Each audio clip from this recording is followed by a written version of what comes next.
My people, as they hot, it don't happen, no. The many tell people say to defend Tinubu, you go sound stupid, and this is a lie. Make una see the way this man they add drama for studios, scatter everywhere, all in the name of say they want defend Tinubu. Una this say to defend Tinubu is yabi. For Tinubu to pay una that kind of money to call the defender, now this say Tinubu no know say the work go hard una. Man, not talk too much. The man will remove eyeglass. They try to defend Tinubu. Now they make fool of himself. Man, not talk too much. We're gonna watch the video. As they watch, I beg, they share them. No other people say, I beg. Please don't laugh alone. Make just put smell on that person's face this morning. Share this video with them. See ya. I beg. See comment for the comment section. Let's start with Najatu Mohammed there and her allegations of mental health impairment leveled against Bola Ahmed Tinubu. She says he's bordering on senility and is slowly but steadily losing his marbles. What's your reaction to that? Because I really do not understand, if you say a group of people or a political party does not suit your purpose and you resigned, what is the meaning of all the talk? Well, I mean, she's saying that she's concerned that your candidate is not only physically frail, but that's not so much the problem, that her concern is his mental degradation. She described him as mentally deranged, and as a result, someone who is not mentally capable of running this country. That's how you will know that she's not all right. She's not all right. How do you see a man that's been campaigning, a man that's been can you get the tape of Asiwaju's discussion with business community in Lagos recently? Yeah, but to be fair, Mr. Ajiboye, and we don't take... To be fair to who? Hold on. To be fair to the facts, okay. And we don't take sides, but we've seen videos of your presidential candidate asleep at the Peace Committee meeting. We've seen and heard him sounding unintelligible and incoherent at rallies. He refuses to take part in debates and town halls with other candidates. And now we've got one of his campaign directors, Najatu Mohammed, saying he's unfit to lead. That he can't hold a cup of tea, and that all of you who are crowding around him are doing so just for his money. How do you respond to that? I am telling you, Charles, this woman doesn't know what she's talking about. There's no iota of fact in what she says. I challenge her. Yeah, but we've seen videos of him mumbling and falling asleep in meetings. Charles, some of the things you regard or you categorize as blunders are natural things. Yeah, but that's what she's saying. Obi is 61 years old. Doesn't he sleep at rallies? He was sleeping at the Emir's Palace recently. Is there any human being that cannot sleep? Dino Melaye just called PDP, made mistakes on stage. Dino Melaye is not even 50 years old. It's the consistency of those mistakes. There's nothing like that. That worries people. If you ever follow, I think what we should do is to send you the clips of everywhere we go, and you see, unfortunately, you have not seen where Asiwaju was sounding extremely intelligently. You haven't seen that, you haven't reported that. You only care to report where he made mistakes. That's not fair. Okay, fine. We report every single day. We cover all the main political parties equally. I really cannot see the issues in Najatu's rantings. Look, Najatu says Asiwaju cannot hold a cup of tea. What is that supposed to mean? Well, but let me ask you this. Says, even when this morning, I watched it this morning, she said Asiwaju is mentally deranged.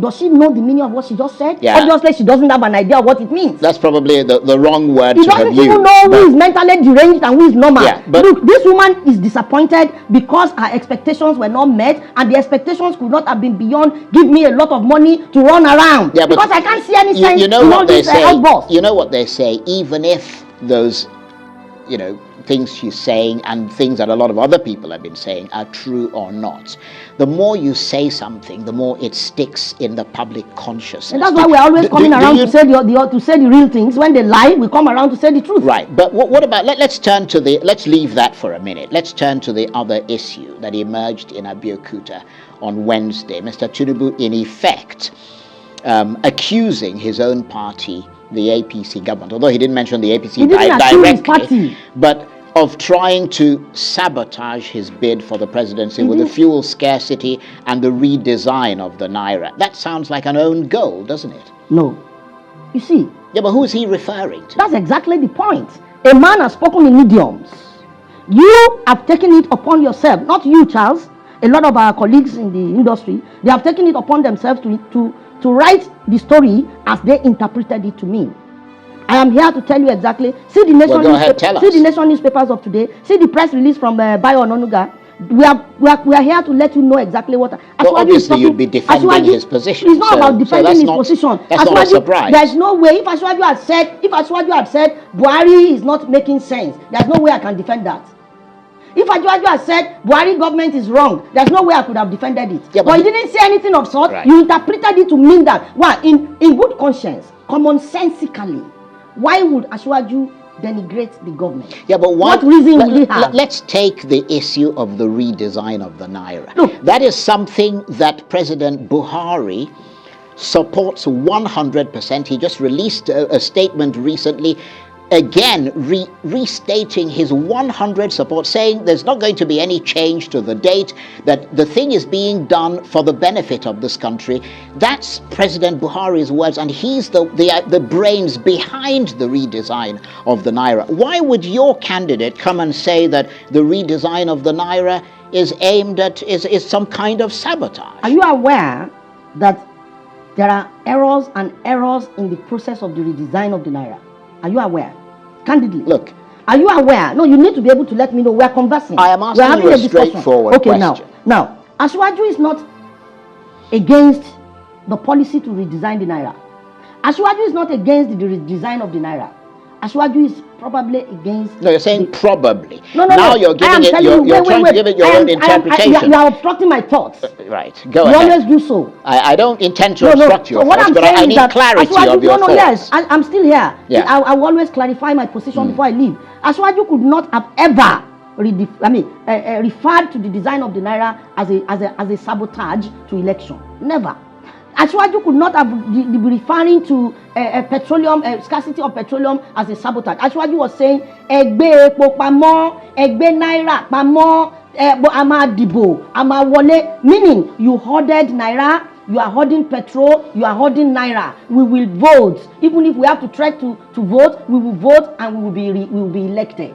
He did not make any reference. He did not even say anything that could make anybody infer that he was referring to government or Buhari as a person. Now, I watched. No, he never mentioned Buhari. That's pretty clear. And he didn't mention. Now, but that's not the issue. Now, let us look at this. Let us look at this trajectory. Emefiele is the governor of Central Bank. He contested the primaries. He attempted to contest the primary of APC. As a matter of fact, 1, 2. Emefiele actually went to court, asking the court to declare him fit to contest elections. Now, Emefiele has an interest. I don't understand what that's got to do with the redesign. I'm building a case. Yeah, well, build it fairly quickly, because we've got just a few minutes left. To build my case. Emefiele, like I said, is interested in being president of Nigeria. As a result, it is reasonable to imagine that he will not be happy with anybody else that has emerged as the presidential candidate of the party. Right. If that imagination is correct, I'm coming. Don't infer for me. Don't infer for me. Let me complete my statement. Okay. That's where the danger actually lies. Trying to make up what I say. I'm asking you a question for clarity and for time. I'm now saying that is Emefiele not a saboteur, to be honest? I don't understand. Okay, why would you suggest that he's a saboteur? That's what I feel, and I have a right to my feeling. But on what basis? The basis is very clear. Why are there so many errors to redesign the Naira? Why are there so many mistakes? The ink today, the Naira is wrongly cut tomorrow, the delay here, delay there, everything appears very, very unprofessionally managed. Why is that? So I don't understand the point. So now the point I'm making is that if you come to me to say that Ashwaju spoke about redesign of the Naira, right? And you infer, like many of your colleagues have done, that he was referring to Buhari. And I'm saying to you that he doesn't have to refer to Buhari. He could rightly refer to Emefiele. Yeah, but the Emefiele... And if he refers to Emefiele, he will be justified. Why will he be justified? Emefiele was his competitor as the primary. Yeah, but President Buhari has come out to give his full support to Emefiele. And what Emefiele has done with the redesign of the Naira. As a matter of fact, that Emefiele contested the primary was wrong enough to have made him lose his job. Wow. But Buhari felt, look, it is not important to make him lose his job. So he didn't lose his job. I'm saying that Emefiele, standing in that position, who has eyed the position of presidency of Nigeria once, could not have taken any action that will ease the electoral process. I am challenging Nigerian government to see it in that direction. Emefiele cannot marshal actions, plans that will make elections free and fair if it comes within his purview. And we can see the way he's dealing with the naira. That apart, I'm here to clarify in unmistaken terms that Asiwaju was not referring to the president, he was not referring to the government. He was referring to saboteurs who are hoarding money, hoarding fuel, trying to make sure those things are not available to ease electoral process. And that fact must be very, very, very clear. We have issued press statements to that effect. He has gone, he spoke about it today in Benue, and it's enough to clarify. And I would really like to, to appreciate that. If Asiwaju speaks in an event, why don't you get across to the media directorate before you make your stories? Because sometimes we have a wrong interpretation of some of these expressions. Okay. Yesterday was You've made that point. You've made that point. He couldn't have attacked the government. What reason will he have to go against the government? It's our government. Okay, you've made that point. Otumba Biodun Ajiboye, member of the media and directorate of the APC Presidential Campaign Council. I want to thank you very much. Please stop taking Najaku seriously. She's enraged.